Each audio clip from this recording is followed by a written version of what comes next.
Hey everybody, I'm Trading Man Dan with the Chart Guys. I've been trading cannabis stocks for the last 15 years. We're going to check in on the sector. A lot going on with price action, some drama in the background. We're going to look at psychedelic names as well.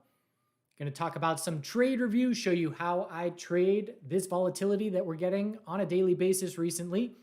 Feel free to ask any questions, ticker requests, whatever in the YouTube chat. Let's go. Learn how to trade stocks, crypto, and hype sectors with a global chat room led by professional traders, as well as daily live streams at chartguys.com. All right, so first things first, let's talk about fundamentals, drama, short-term stuff, then we'll look at the actual price action on the charts. So as we know, we are looking for Trump to give word on whether or not we're going to get cannabis rescheduled. We know there's a very high probability that we're going to get it rescheduled. Price action of the sector favors that as well. He said a few weeks. It's been a few weeks, but who knows when it's going to come? A lot of people saying, oh, Friday, oh, the long weekend, blah, blah, blah. Just guessing. Maybe they have some inside info, sure, whatever. But keep in mind that anybody that's acting on information as to whether or not it's this weekend that's a short-term trade. The way that I'm approaching things is I've got my core position, which is at a minimum holding until there is an official announcement. Then I'll decide what to do with it. And then I trade around it otherwise, where, you get a big dump, I'm going to be trading that short-term day trade. And you're also, with the drama that we saw this week, quick recap of the drama, Anthony V from Dale's Report posted essentially that Trump said a few more weeks again. Meanwhile, it was incorrect that it was a new video. It was the old stream. Quickly deletes it, but Doug Cass reposts it as well. He has a large following and sold all his position. I mean, his actions, the fact that he sold all his position tell you, if he's selling all of his position based on information that it's still a few weeks out, clearly he's just short-term trading here. That's not an investment. So at least we know that much. As far as whether it was, sketchy manipulation, blah, blah, blah, I don't think so. Maybe the source of where it came from was some of the people involved have shown me that they have lower ethical standards than I have, so I don't associate with them. But one thing that you have to remember is we're going to see red days. We're going to pull back. And even, before this happened on Thursday, we had the high of the day at 602, psychological $6 resistance. We then consolidate. We double top at the high of the day, 601, and hourly consolidation is already underway. We double top, hourly consolidation is underway, and then this happened. So in reality, this consolidation was already underway. Did it have an impact? Absolutely. But I'd say an impact of a few percent, maybe 3 or 4%. So, a lot of people say, I can't wait till we uplist and get rid of these games, whether it's the ETF or whatever. The games aren't going anywhere. Anybody that knows markets knows that this is an inherent part of markets. There's insider trading. There's manipulation. It's rampant. As soon as you press buy, you are signing up to play the game. And you should know that this is what the game is. I tried to change the game back in 2013, Occupy Wall Street. It didn't go very well. And then I said, all right, F you, I'm going to learn the game. And that's what I did. And so now I learned how to play their game. But even when we uplist, the games aren't going anywhere. You're going to have short reports. You're going to have people manipulating the options markets of these individual, MSOs now, once they get uplisted and have their own option chain. So just don't expect that to go anywhere. That's what happens. That's what it is. So red is going to happen. People's emotions are highly tied to the price, and they swing in an hour. They can swing completely in the other direction. I experienced it firsthand where after I sold the top of the Canadian cannabis run 2018, And then I started having bearish sentiment as we were confirming downtrends and giving more and more red flags. You can go back on Reddit and find so many comments of people talking about how I'm shorting the sector and I'm leading a team of traders to short the sector. Meanwhile, I wasn't shorting the sector and I wasn't doing anything like that. It was ridiculous to be reading these made up fake takes that were coming out of nowhere, aside from people's frustrations and needing a scapegoat and needing somebody to blame. So, deal with it. We're going to have red days. It happens. It has to happen. Every big win that anybody has ever had in a stock has significant drawdowns along the way. So quit being babies. Deal with it. All right. So MSOS, daily time frame. No red flags whatsoever. In these videos, I keep saying, as long as we hold daily EMA 12, the bulls are in full control.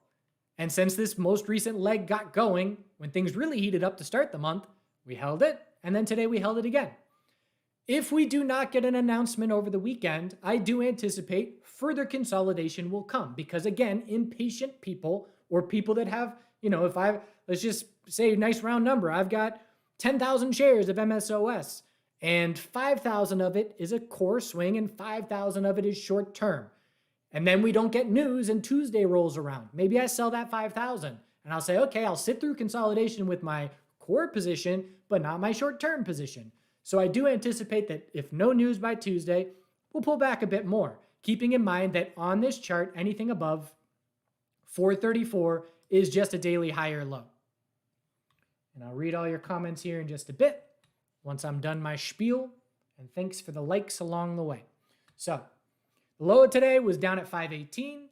Again, what you want to see is hourly, and I'm going to keep referencing other content that we have just because I explain things in depth.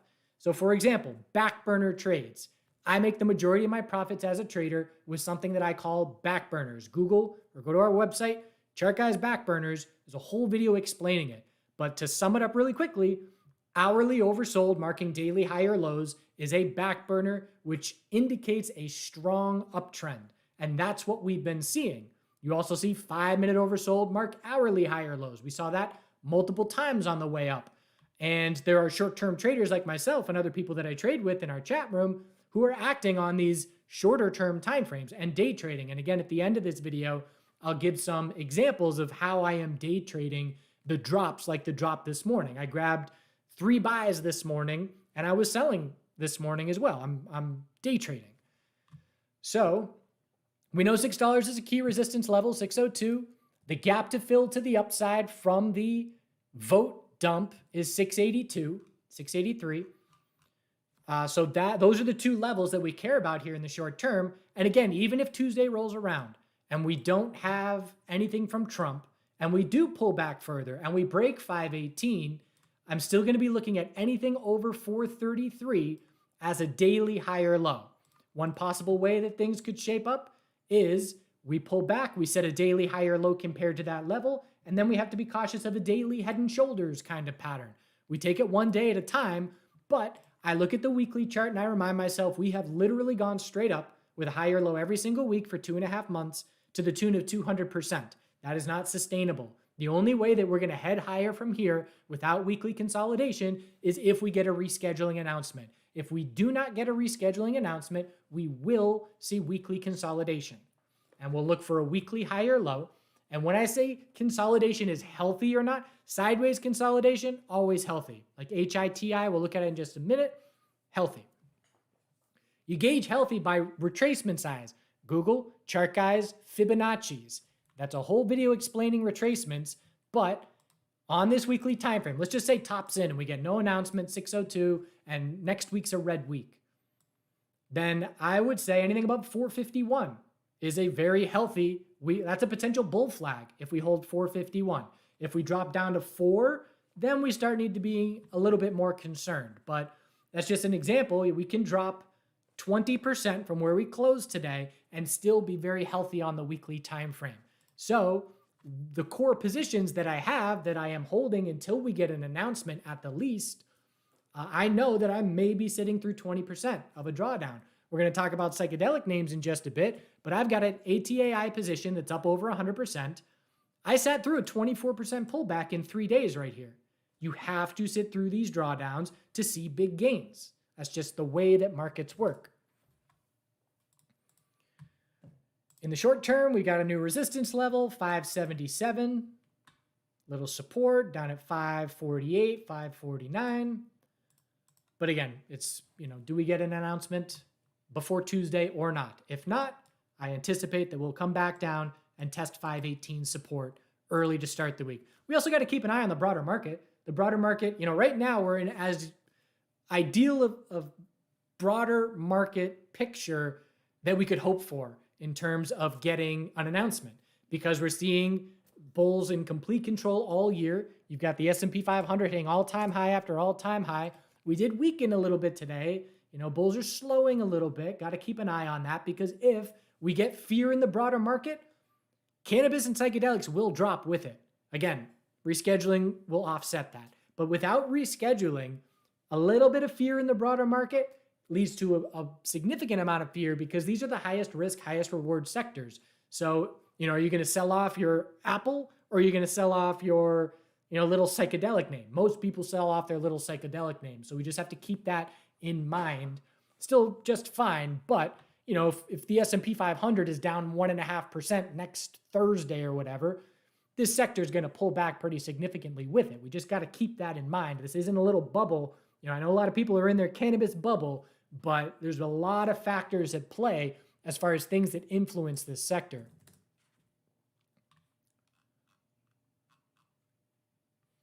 All right, so that's MSOS. And the most important daily support level is where we set that higher low. And so all the individual names we're about to look at, it's just we're going to mark that level. So Curaleaf, 241. If 241 is support, the bulls have control of a daily uptrend. We went hundreds of percent straight off the lows with no consolidation. Again, what would be healthy? Do your Fibonacci retracements. Go down to 382. We could pull back to 253 and still be very healthy on the weekly time frame. So we know the resistance is the high that we've seen at this point. We know our daily support level. And if we don't break either of those levels, we're not going to get a whole bunch of information. One thing that I will be looking for is the next time we do see hourly oversold conditions, do bulls buy that dip? If the answer is yes, again, that's a back burner, then that shows us there's capital on the sidelines looking to buy weakness. MSOS almost hit hourly oversold today on that morning drop, but we didn't quite get there. So if we don't get an announcement, if we see a little sell-off from people that were short-term mindset to start next week, we'll be looking for hourly oversold. Down probably a break of $5 would get us to hourly oversold conditions. I'll buy that dip and trade it as a bounce. I've been trading a bunch of bounces along the way, and it keeps working. So I'm going to keep doing it until it doesn't work. And then it won't work one time and I'll take a loss, and that's that. But the last 3 times we've closed weak at the low of the day, the next day has given a pretty easy, the not easy part is sitting overnight, but the easy part is the next morning, you're up 3 to 10%. And the play is buying that fear. And I've done it multiple times. These 2 times I sold my position way too early because I was conservative and I bought that, I was buying the last 5-10 minutes of the day. The next morning I sell. I did it again yesterday. We'll go over that in just a bit, but it keeps working. So I'm going to keep doing it. And at this point, the time when it doesn't work and I take a red trade on the attempt, it's already paid for. It's worked twice now that I've done it after recognizing the pattern. Now it's 3 times. So that's my approach. I will keep buying the dips as long as they keep working. GTBIF. So as we know, there's been rotation out of GTBIF. Curaleaf's been the biggest beneficiary. 732 is the most important support here. Whenever you get a bull break without follow through, you do have to be cautious. A rising wedge. And so a rising wedge just shows bull exhaustion. And again, if we don't get it, this rising wedge will confirm bear. MNMD in the psychedelic world just had one. We'll talk about that in a moment. This will confirm bear if we don't get a rescheduling announcement this weekend. We'll probably drop down towards $8. But, this MSOS gave us a rising wedge way back when. Some of you were making fun of me for pointing this out. But I always keep an eye on rising wedges. Rising wedges can definitely break bull, but it's a pattern that tells us that bulls are getting tired. There is bull exhaustion. And it's when you break resistance right into a pullback. Break resistance right into a pullback. Break resistance right into a pullback. Roll over. That was it. So we got to be cautious because we broke resistance right into consolidation. TCNNF, again, you could probably draw a rising wedge on a bunch of these names. If the daily rising wedge confirms, it just means weekly consolidation is underway. We know it's inevitable without an announcement. It's going to happen unless we get an announcement to delay weekly consolidation. These are the levels I care about on TCNNF, 676 support, a lot of space for a higher low, daily EMA 12 still holding, 995 is the top, we'll call it 10 psychological. But again, if you want to see where the rotation is, you just go GTBIF divided by MSOS, and if you're down in a downtrend, it's weakening comparatively, and Curaleaf divided by MSOS is strengthening. So as we know, there's been that clear rotation going on in the sector. As far as some of the higher listed names, we know VFF has been a lead bull. Again, just zero red flags whatsoever. Little support zone in the 250s. We can pull back 20% and still be holding that. As far as resistance, it's 339. And then the next level I'm looking at is up at 353, which was a top back here. But again, just looking great. Higher low every single week for 2.5 months. Hold weekly EMA 12 and you're just fine. Next consolidation. I will be looking, unless something fundamentally changes, but when we do see weekly consolidation, that's when I'm looking to buy swing positions for sure. I will be looking for weekly higher lows in names in these sectors. SNDL is very similar to VFF with its grind up. We don't really have a clear daily higher low anywhere nearby. These little levels back here. Resistance, zooming out to the weekly. This top is critical, 293. Trying to get to multiple year highs. Again, just straight up off the lows, but still very strong grinding there. We haven't even touched daily EMA 12 since earnings. HITI, this is sideways consolidation. If 333 is support, the bulls are just fine. That's our daily higher low. We're just consolidating right under 366 resistance, and we're battling this level. 363, we topped out 362, 359 back here. So we're just churning right at that resistance, trying to get multiple year highs. So again, every single chart that we have just looked at, there is no red flag on the daily time frame. We know the setup fundamentally that can lead to further daily consolidation next week, but the burden's on bears. And that's always how I frame things when I look at a chart. The bears have to prove to us that something is changing because the bulls have clearly affirmed that they are in control the last 6+ weeks. And so prove it, bears, prove something's different. If every dip keeps being bought, nothing's different, nothing changes. So we look for characteristics. Again, when we close at the low of the day and then the next day we drop lower, that will tell me things are shifting a bit. This isn't the same pattern that we have been seeing with aggressive bulls buying the dip. So we look for signs of the market environment shifting, but there aren't any at this point. Tilray, strong sideways. Again, little short-term support here. It looks very similar. This was a wider range where we built this base, but we're doing that on a shorter-term time frame here. Or I should say more condensed. So 135 is a key short-term level. Again, with no announcement. Tuesday, we probably break that level. And then we look to hourly oversold. If that level breaks, we'll drop down into the 120s. Hourly RSI will get oversold. In an ideal world for the bulls, hourly oversold marks a daily higher low, holding EMA 12. If not, weekly consolidation is coming. I get a lot of information not only by what the market does, but what the market doesn't do, because I know what a strong uptrend should be doing. And when it doesn't do that, I know things are shifting. So hourly oversold, what does the next hourly oversold bounce look like is going to give me a lot of information for the sector, just like it did on this consolidation. This was picture perfect hourly oversold for the daily higher low. If that happens again, Bulls are just fine. Probably inside info going on, with insiders knowing it's coming and still aggressively buying. That's what that would indicate to me, but we won't know until we get to hourly oversold again. CGC was a little bit of a laggard. Definitely, we talked about it in the last video I did where this retracement size, definitely a bit of a red flag, giving back a ton. It's making up for it a little bit with Thursday's move, but you got to get over $2 here. Again, you look at this weekly chart, and it's easy to see it's underperforming, just in the sense that we're trading sideways for the last couple of months when a bunch of the higher listed names we just looked at are straight up over the last month or 6 weeks. Just straight up. So CGC is not doing that, but it's a laggard. Going for laggards, I do it all the time in strong sectors, whether it's quantum stocks, uranium stocks, AI stocks. You get a narrative, you get a strong trend, you get blue sky breakout, and to just watch where the money's rotating. Okay, this name's been leading and running significantly. We look for that to trade sideways. We look for the profits to rotate into other names. I'm not ready to aggressively look for laggards in this sector without the green light.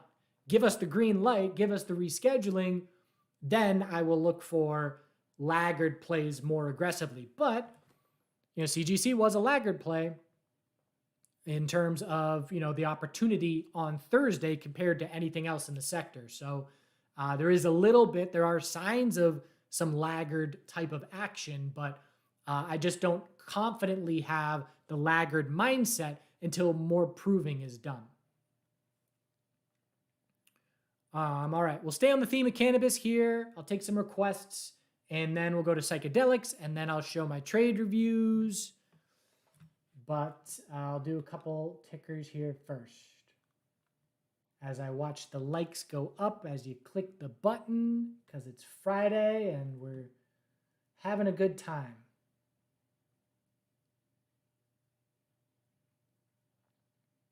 MO.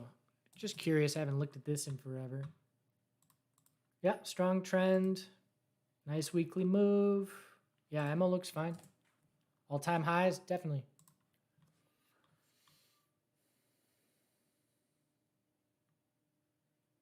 Looked at Tilray, looked at that. Curious if I'd talk about the selling at the top of the Canadian run-up and how that changed my life. Okay, so this was a period, I'll do this quickly. This was a period where I was in dreamland, where I traded, I at this point, I've been grinding 7 years as a trader, 2010 to 2017, grinding, making some money, but my account's not going anywhere because I'm withdrawing my living expenses. And, as I've said many times, you look at the amount of money I made in my first 7 years of trading, no one would want to do that. You look at the amount of money I've made in my second 7 years of trading, everybody would want that. And you don't get one without the other. And that's the grind that you have to go through until you break out.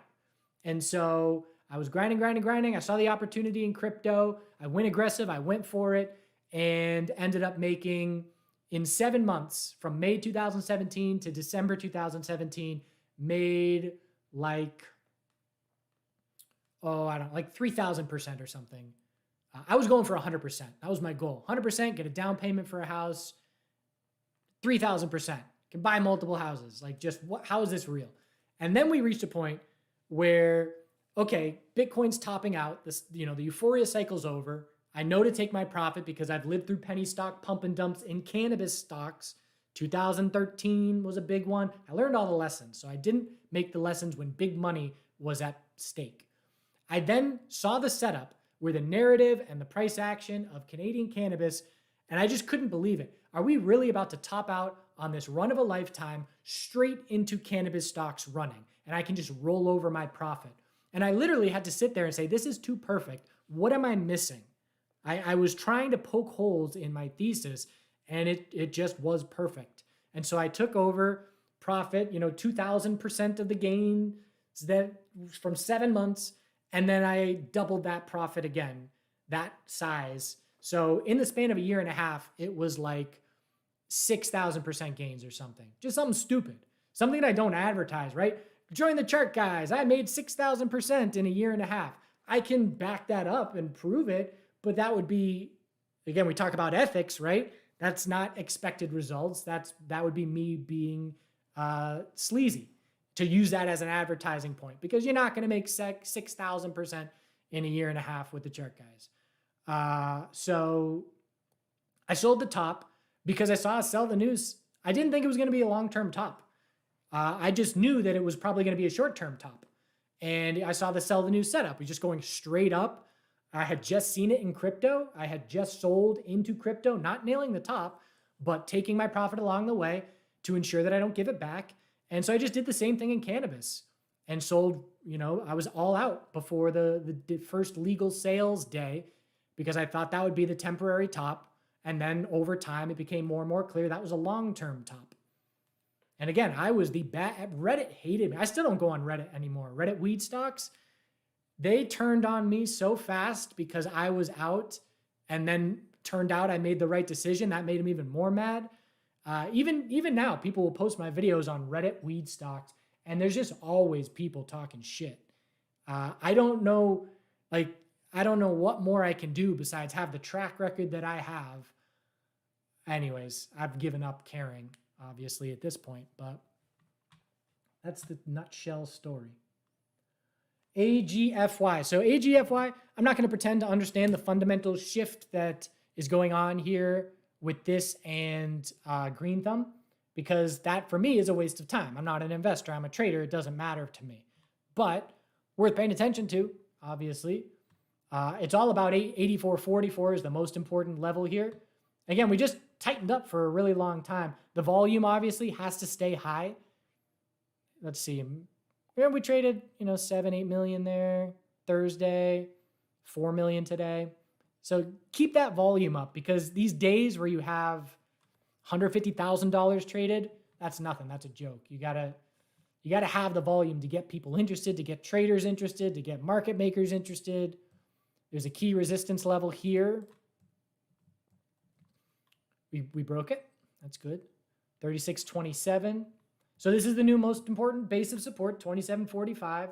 And again, next time we see daily consolidation, bulls hopefully form a daily higher low, in the upper 30s to just keep stepping up. But the big goal is to break that top at 84.44. And that will tell us significant progress is being made, because, you look at the monthly chart, that would give us a monthly uptrend. That would give us the highest price in multiple years. So it's all about that level big picture. Cannabis REITs. I'm only going to look at IIPR because that's the one I know. So this is, if we were to reject from this resistance, this is the most important resistance short term, 57.64. If we reject from this level, it's a potential inverse head and shoulders, where we then look for a weekly higher low and then confirm the weekly trend change if we're going to break bull and put in a reversal and a longer term bottom. We're not going to look for that unless we reject. So first things first, next week, it's all about 57.52. Then there's a gap to fill up to 59.33 to be watching. The daily chart, we got our uptrend, little level. Bulls want to hold 54.57 to keep strong. But it looks like this resistance is going to be tested first thing next week. I stopped following the fundamentals here as well. This is one I should have stuck in my IRA, man. We were all over this IPO, excited about it. Finally, the first cannabis stock listed on the NYSE. And it was a dud. It was, they undersubscribed. I don't even know if that's a term. I only ever hear oversubscribing. Nobody was interested in this IPO. We traded sideways for months and months, and then we went up, 1,800%. There's videos of when I was covering this IPO of people talking smack about it, and it ran hard. But we always have lessons learned and regrets, and that was one for me. That was before I had any long-term positions or an IRA or anything like that. But it's all about that resistance in the short term. And that's an important test, so that's worth watching next week. When bong, if we get an announce, if Trump says something here while I'm talking, I'll go get the bong. Not talking Bitcoin. Yeah, still 79 likes. Thanks for the encouragement, Justin. Crypto people are better likers than you all. CGC is doing further dilution. Google chart guys dilution. I use ACB as the example. It's a dilution death spiral. These companies are such a joke. That's why they're traders. You trade them. They're obviously doing this because the price is a little bit higher than it was. These stocks, I mean, you want to see what a lot of these stocks are going to do? Go to the cannabis stocks. The first one I ever traded, MJNA. Let's look at its long-term monthly chart. Reverse splits into oblivion. This is when I first bought it and traded it back here. It was up at 12 cents and we're up now down to 0.00003. You're down 99.99 whatever percent. It just dilutes. It's so frustrating. That's why I don't invest in these names, because there's just constant dilution. It's paying the salaries of the executives without any stock performance for the shareholders.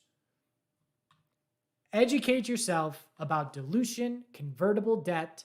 Those are the two most important things with investing, as far as I'm concerned. And I learned those lessons by losing a bunch of money in penny stocks. Slow bleed. Again, everything that, the people in the cannabis sector have gone through with big gains and giving it all back and slow bleeds, I did that. I was doing that in rare earth minerals stocks.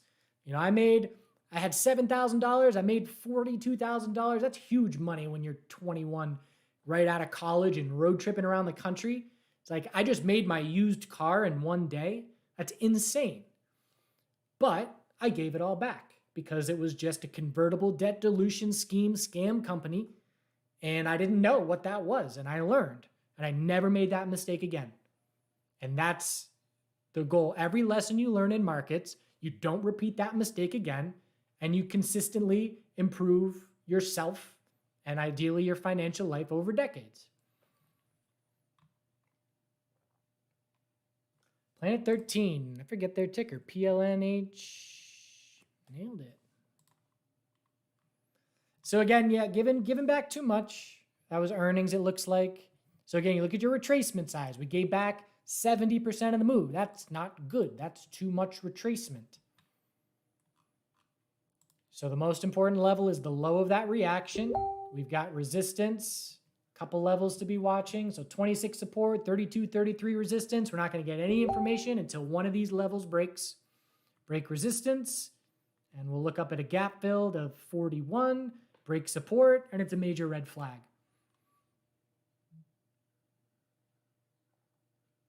Can rescheduling already be baked into the weed stocks? To a certain degree, yes. Again, insiders, people like me that are planning to take profit into an initial pop. The question is, do we get enough new blood? Does the herd come on? How much? One thing, going back into the penny stock days, one thing I did not anticipate, because I'm good at sell the news events when a known event is coming. We had the first day of sales in US for Colorado and Washington after they legalized. Huge bullish move. I was blindsided. I didn't lose money. I didn't make nearly as much as I should have. Why I was so surprised is because, actually, no, Canada hadn't happened yet. Why I was so surprised is because it was a known event. We ran into the vote. The probabilities, the polls told us these are likely to pass. We got a little pop on the vote, but then consolidated. First day of sales, we ripped. And the reason we ripped is media coverage. Media coverage was way more widespread than I thought it would be, and it reached way more eyes, and they kept talking about it. They showed all the lines around the block going to the stores, and we ran hard. And so the question is, if we get rescheduling, how much does media pump it?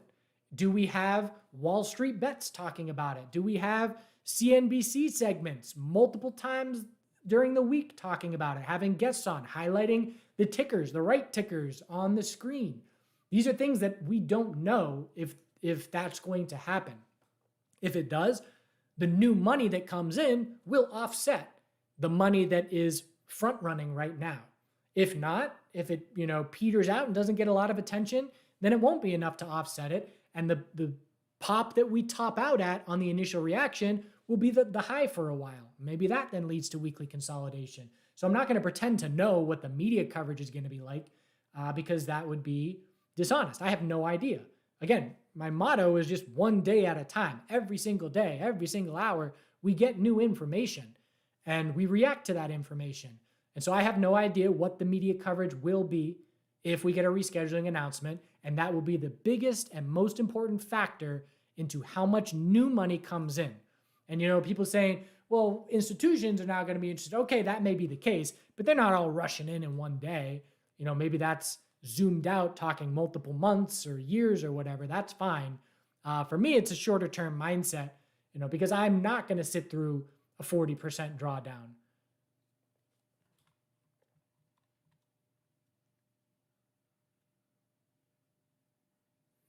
What is my indicator for hourly oversold when it's done? Aggressive or conservative? If I'm aggressive, I'm just buying that weakness. And as I'll show you here on MSOS this morning, I was just buying the weakness. And I have a stop based on how much dollar risk I'm willing to take. If I lose X dollars, I stop out, I'm done.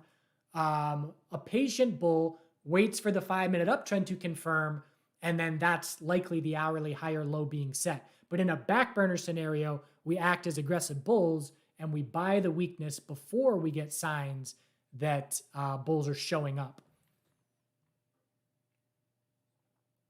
I don't trade MSOX. I don't like the liquidity. It's obviously improving with the amount of volume that's involved.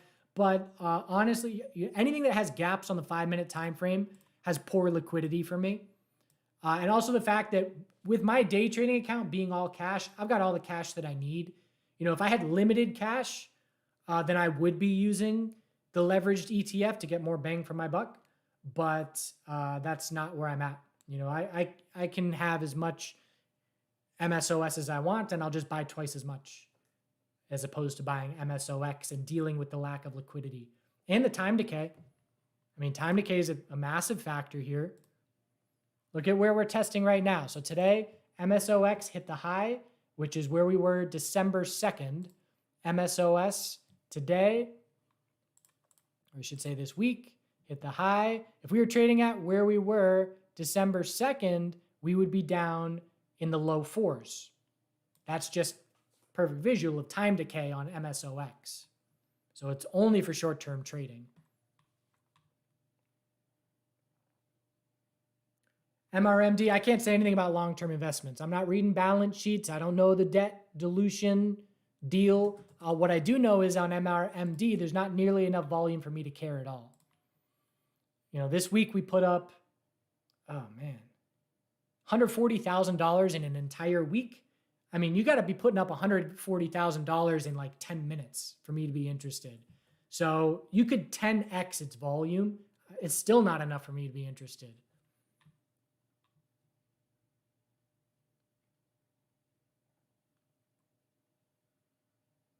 Silver's looking great. Been holding silver for a long time.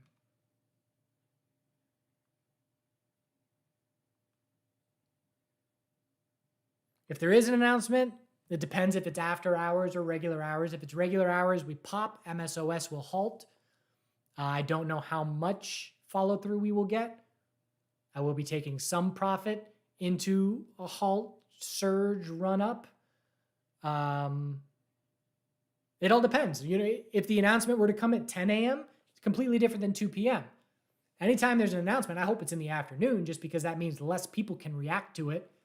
And the people that are at the computer, like me, do react to it. And then it circulates after hours, with all the news stations and stuff.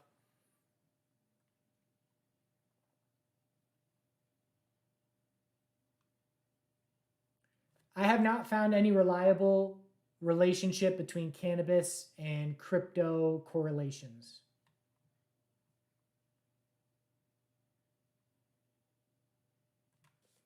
All right, one more here. Then we'll go to psychedelics real quick. GRWG. So if we break this low of 164, weekly consolidation is very likely coming. So we topped out at 190. We bounced off 164. And now we're potentially setting that lower high at 180.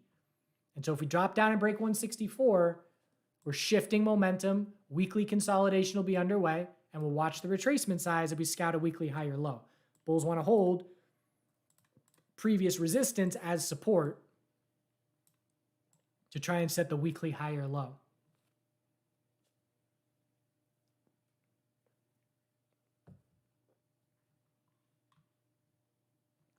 This video will be on our YouTube channel. Doesn't go anywhere.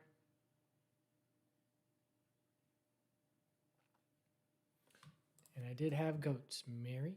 TSNDF.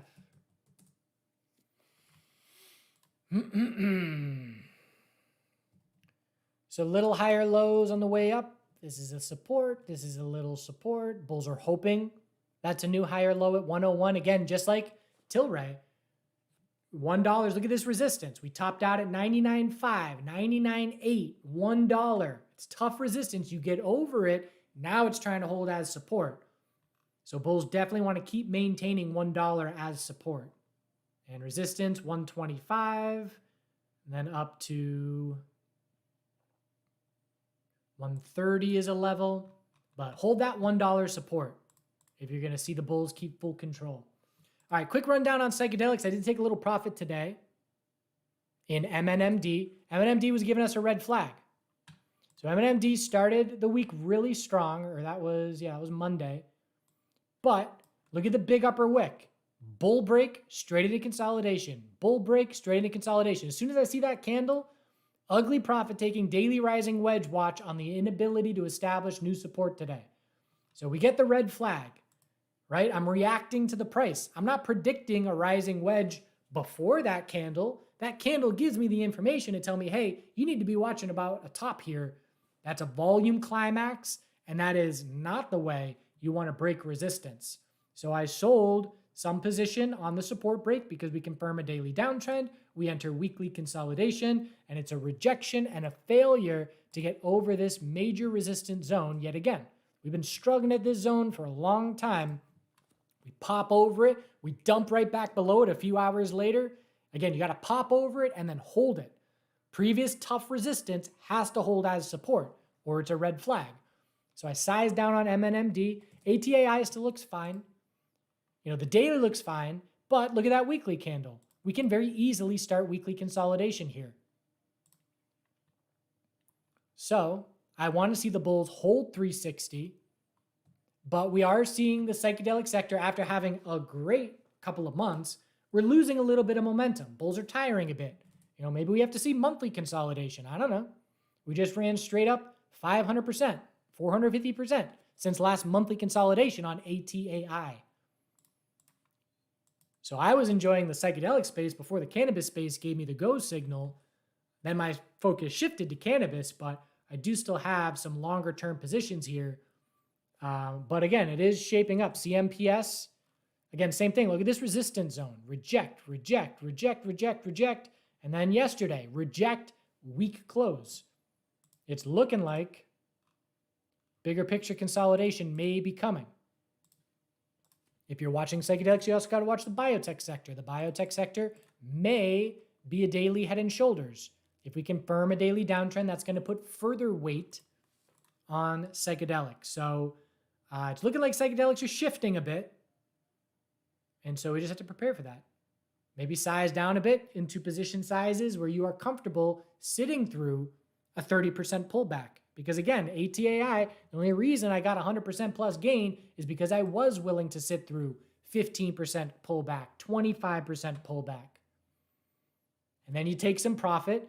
And if I'm up 100% and I sell a third of my position, then my break even is now way down lower. And I can just let a long-term trade play out. There's nothing more psychologically freeing than taking some profit into strength, lowering your cost basis, and giving yourself breathing room. I will always advocate for taking some profit into big moves. Partial positions.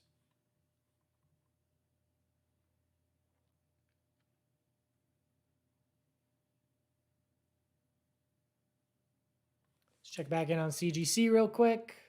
How bad? Yeah, solid dump. I mean, nothing evaporates momentum faster than dilution.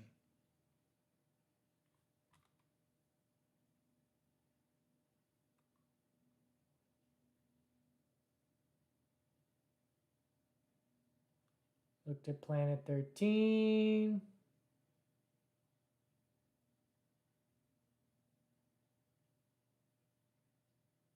So price targets, I don't do price targets. I will for like an individual trade, for like a swing trade, but this obviously is a bigger picture thing. And so like, if I did price targets in either the crypto 2017 run or the cannabis 2018 run, I would have sold way too early. I let trends dictate my decision. If we're overbought, I use something called a super stack, which is if you're at an overbought RSI, like over 80 on the weekly, the daily, the 4-hour, the hourly, I take profit. I take some profit. And so let's say I'm in a position, I sell half into euphoria, and then I say, I'll keep the second half of this position as long as we're in a daily uptrend. And then I just let the daily uptrend do its thing, keep holding as long as it keeps going, and then when we confirm a daily downtrend, I exit. And so that's how I've approached every euphoria market, from crypto to cannabis. And that's what I'll do here. I will sell partial into euphoria, and then with the remaining core position that I have, I'll just be walking up stops based on the trend. So I don't do targets because, again, I have no idea, and I don't pretend to have an idea because, again, like I mentioned, I don't know the factors. I don't know how many times CNBC is going to talk about the cannabis sector. Those are unknowns that we don't know until they happen. I'm a reactive trader, not a predictive trader.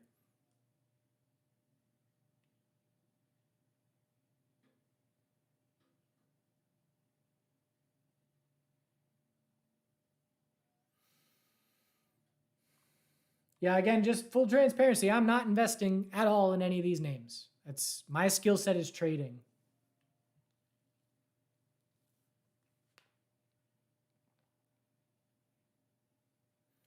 Still estimating a 95% chance of rescheduling? I'd say so, yeah. I can't imagine at this point on such a popular issue that you dangle that carrot and then say, Matt, never mind. So I expect it's a time game. Obviously, I don't know when. Thanks, Loman. Happy to help. Again, just another story for all the smack talkers on Reddit. Jungle Funk Joey, Chart Guys Joey, many of you know him, many of you don't, started getting into markets at the Canadian cannabis top. ACB or whatever it was, Coke Pepsi rumors, remember that? That's when he was first getting into markets. He lost. He then saw my content, my cannabis videos, and he started following, and he started watching all the content that I was putting out. Eventually he became a Chart Guys member. Then eventually he moved into town. I could see that he was putting in the time and effort. He reminded me of me. He is obsessed. He is putting in the time and the effort that is needed. He's answering other people's questions. He's really helpful in the chat room. I saw everything that told me he has the highest probability. He's in the top 1% of people that can make it as a trader. Obviously, most people fail. He then became a full-time trader. He's now just moved out of the country and living the dream as a full-time trader. Obviously, that's the minority case. Most people don't become full-time traders. It's extremely hard and difficult. But it's just a perfect backdrop, the setup of losing money in cannabis, following the content, devoting his life to it, literally his entire life, devoted to it, and it working. And it's just, you see people talking smack about how I'm making my charts mean nothing, blah, blah, blah. And it's just like, I'm sitting on this real world example where I've met this dude, lived with him in town, established a significant relationship, and like to try and convey that to all the hate, like it's just not possible. I can't convey, because they'll just say, oh, I'm making it up or whatever. But there's something to it, this whole technical analysis thing. All right, we're going to go do some quick trade review just to show you. I'll keep reading the messages here. What time we got? 5:20. All right, we'll wrap it up soonish. But MSOS. So I bought the end of the day dump yesterday after hours. I wasn't gonna, and then I saw we're going to keep dropping after hours. Clearly, I was at that point, we knew the mistake that was made. And the previous 2 times that you buy on the end of the day dump, it has worked out. All right, I'll give it another go. And so at that point, These are the buys. So I buy 548, 549 after hours, and then I set a sell at 558. This is my style. So I buy 2 positions and I sell one of them 10 cents higher. And that got filled maybe 10 minutes later. So now I have a half position. What's my break even? My break even is 539. So I can now head into today, set a stop at 539. If I stop out, I don't lose $1. If the bounce plays out like it has time and time again, I make money. So much of my trading style is exactly that right there. Sell partial, get risk-free, set your stop, let it play out. And so I sold this morning. Why did I sell this morning? I am anticipating an hourly lower high is most likely. Why? Because of how much we pulled back. There was a lot of space for an hourly lower high because on any morning bounce, anything under $6 is an hourly lower high. So I know what I'm doing. I know I'm selling on the morning. I will be selling the rest of my after hours buy this morning. I'm keeping my core. 6 minutes later, well now, 6 minutes in the open, I'm out what I sold. I was at 570 because an hourly lower high is the most likely scenario. What if it keeps running? I left money on the table. Okay, so be it. My core keeps benefiting. Great. I will consistently be selling early on these more aggressive day trades because I have my core as my, worst case. I leave money on the table in my short-term positions. My longer-term positions keep benefiting.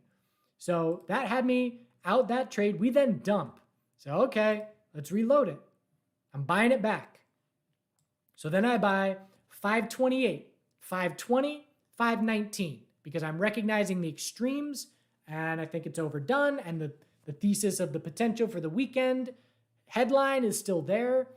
And so I buy short-term extreme oversold conditions. The 5-minute RSI at that point got down into the teens. The 15-minute RSI was oversold and got close to the teens. The 30-minute probably got oversold. So what if we keep dumping there? Again, what I do is I say, I am willing to risk this many dollars on this trade. And it's always the same. I have a dollar amount where if I hit this loss, I'm done for the day. It's a hard cutoff to allow to prevent myself from going on tilt and spiraling. And I just gave back a month of profits. No, you lose your day. You have a goal to make on a day. If I lose that amount, done. I do not take another trade. That's the discipline required to be a full-time trader. So 528, 520, 519. If we had kept dumping, I would have probably stopped out on a break of $5. And I would take a decent loss on that trade. And then I would say, oh, I'm done playing extreme drops and playing these bounces, which have been working for weeks because things are shifting. But nope, it worked again. And again, I'm quickly selling some. I sell some at 528. That's where my first buy was. I make no profit on that. But I ditch my worst buy at break even, and now I've got my 2 better buys. And I sell some more at 533. Again, I can look at the chart and say, damn, if I held it, I could have been selling that 4% higher.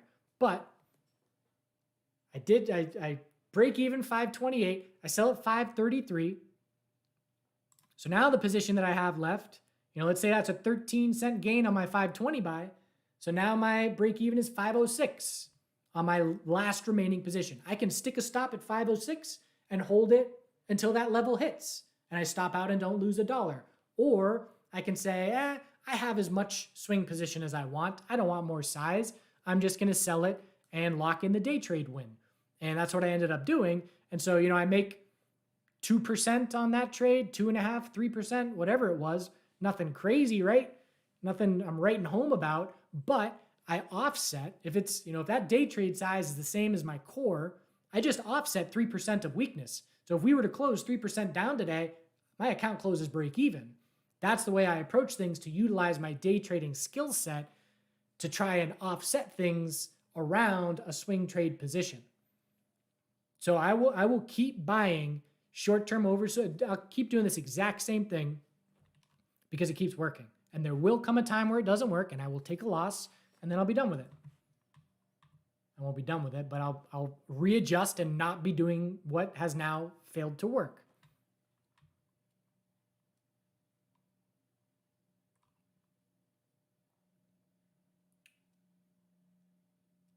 Any cup and handle patterns? Nope. To have a cup and handle pattern, you've got to set a resistance level, reject from it, and then bull flag. And so because most names, we're at the highs. We've already broken the resistance. I mean, you could look at HITI and look on the weekly and view this. You know, if we see weekly consolidation, it remains a bull flag. It's the psychology of a cup and handle. But at this moment, I'm not looking at any cup and handle patterns. Cup and handle patterns is the #1 most incorrectly diagnosed pattern on the internet because it's just a bunch of hopeful bulls hoping that their stock is a cup and handle. And I just see so many bad examples. I mean, the #1 rule out criteria is the right side of the cup has to be lower than the left for the psychological setup. You have to fail resistance and have shorts play off that level. You just added even more shorts, which is the fuel when you break resistance. They're all stopping out. So if the right side is over the left side, already it's not a cup and handle. The amount of times I say, nope, not a cup and handle, I mean, it's literally every week. For 10 years, every week, I have been saying, nope, that's not a cup and handle.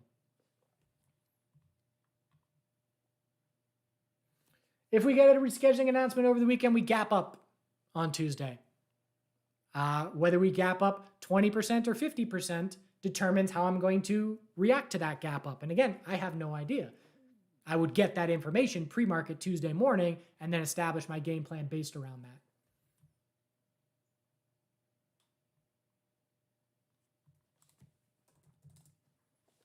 TNDM daily uptrend. Yeah, you could call that one there. But as soon as you confirm a daily uptrend, zoom out to the weekly. All right, anything under 1719 is just a weekly lower high. Now we got the weekly downtrend to deal with. Then if you break that, you zoom out to the monthly. Then we got the monthly downtrend to deal with. So it's one time frame at a time. As soon as you change the trend on one time frame, you zoom out to the longer term time frame. Hey, diabetes, that's not cannabis. Cannabis sector is a scam. Maybe. I don't care at all. It's changed my life. Again, that's the beauty of being a trader where you treat everything as flashing numbers. I don't care. It doesn't matter. Like, people have been calling Bitcoin a scam for how long? I've been trading Bitcoin for 8 years. It changed my life. I don't care if it's a scam.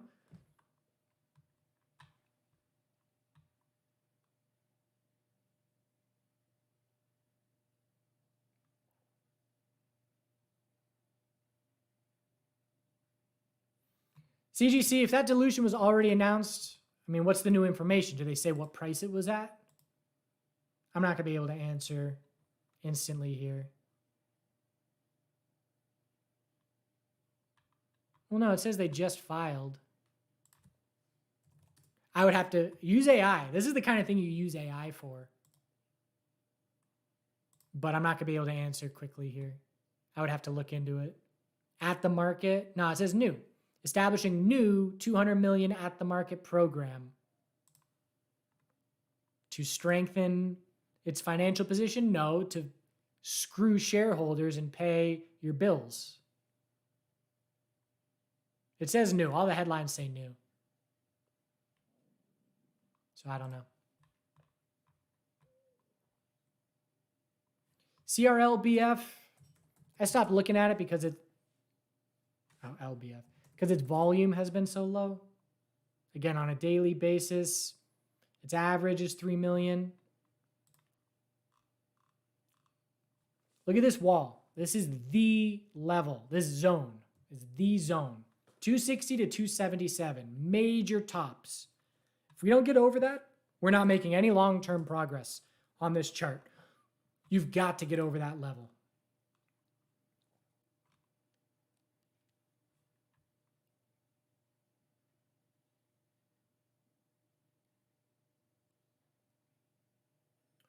I only use Fidelity. I've used Fidelity for 15 years. I've never had a reason to change. I like them. I'm comfortable with them. So I can't say there's a reason to use them over Schwab because I've never used anything else.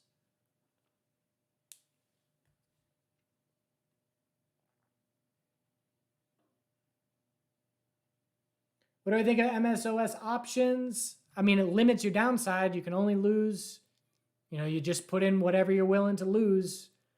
I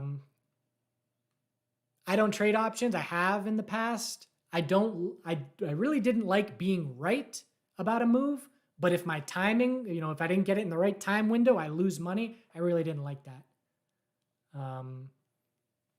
So yeah, I mean, options are definitely one way that many people are trading this potential move. And it's a way to use leverage, get higher risk and reward. Charting Man Dan. I'm Charting Man Dan. Chartguys.com is our website. There is so much information, free information on our website. Again, 10 years we've been putting out information. Go to our resources. I mean, obviously the YouTube channel with thousands of videos for 10 years, but I mean, we've got ebooks and guides and Q&A clips, and it's just, I mean, you could spend weeks on here just going through the free content on our website.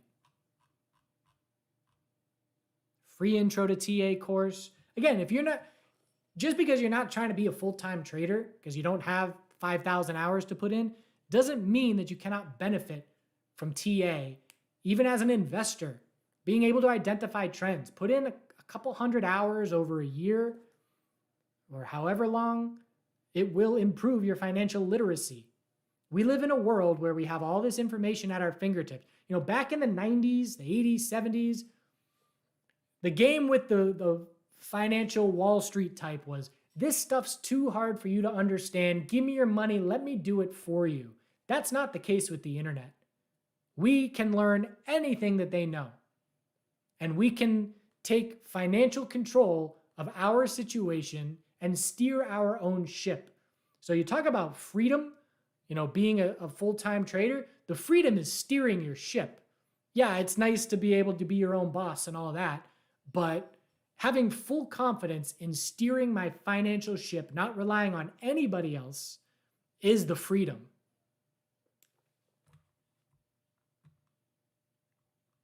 All right, we're going to wrap it up here. Just reading the last little bit. 110 likes. We made it over 100. Thanks. If we get to mid-September with no word, I'd start to say, what the heck, Trump? Few weeks. What's going on here? 2 more weeks.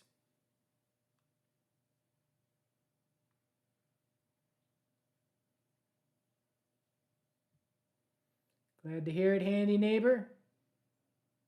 All right, I appreciate you all. Do good things. How I'm doing good things. So I decided recently I'm taking a chunk of cannabis profit because I don't feel that traders really provide any value to the world. So it's up to us as individuals to take profits and provide value. And we've got, the college in town is trying to bulldoze 45 acres of forest that people have been using for decades. They take their kids there on walks. It's this sanctuary for millions of living things. And they want to bulldoze it, concrete, soccer stadium. And so we're fighting that. And so I'm going to buy a big billboard calling them out with my cannabis profits. And my motto is, smoke trees, don't bulldoze trees. And hopefully we can get them to change their mind, get some outrage going in the community. But that's what I got going on. Hope you have a great long weekend. Again, if we don't get word, it's not the end of the world. We're going to see some red. We're still in a daily uptrend. If you got cash, maybe that's a chance to add on a little bit if you want. But just establish a game plan in advance so you're not reacting to the emotional swings of the color of the percentage number, something's up or down on the day. And do good things, and we'll see you soon.